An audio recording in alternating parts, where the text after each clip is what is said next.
अशा 10 सवयी तुमचं 2025 बदलून टाकेल.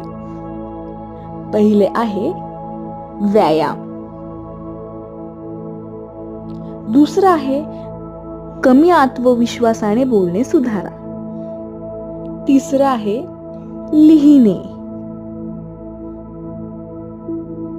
चौथं आहे सकाळी वेळेवर उठा.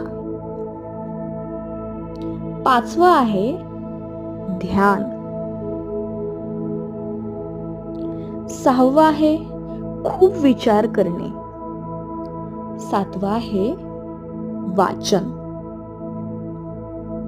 आठवं आहे साखर खायची नाही. 9 7 ते 8 तास पुरेशी झोप. 10 खूप महत्वाचं मनी सेव्हिंग, पैसे वाचवा.